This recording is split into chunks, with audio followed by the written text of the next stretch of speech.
Here is the next installment of the three-hand problem. In this video, I'll be introducing Mélodie by Fanny Hensel. From a technical standpoint, it's very similar to the first piece I introduced in this series, Ariete by Edvard Grieg. In that piece, we saw he had a nice melody, mostly in the fifth finger, and a sustained bass line in the fifth finger, sometimes using a fourth finger, a third finger, so that the first and second fingers of the hands were free to create this nice accompanying broken chord pattern. This piece is very similar, but there are slight twists that make it challenging. The melody is not situated in a stationary place or in a narrow range. You're really playing a full melody with all of the fingers of the right hand. It sounds like this.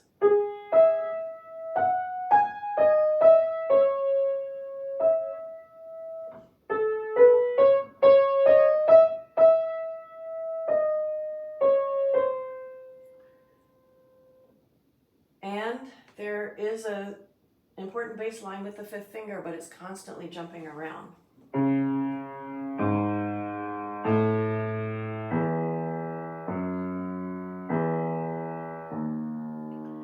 And the accompanying broken chord is very similar to what Grieg is doing.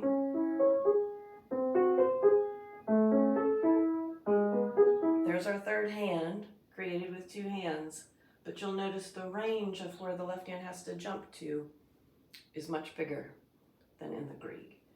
So a practice strategy would definitely be to play the outer voices, just like I suggested with Grieg.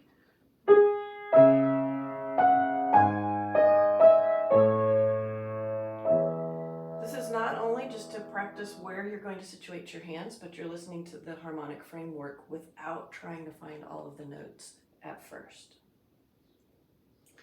Then, if you've reached this level, you may not need to do all of the inner chords, but the left hand alone, just to practice the jumps.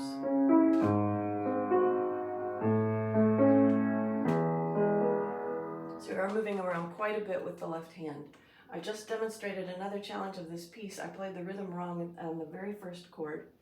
This piece is in 6/8. It may not seem like this is an obvious difference, but the fact that Grieg chose to write his piece in 2/4 means you have a very comfortable rhythmic framework to work with. We're used to duple rhythms when we go back and forth. So how our hands relate, even as we're creating this third hand, is always and two, and two, as you're walking. Step, step, step, step, step.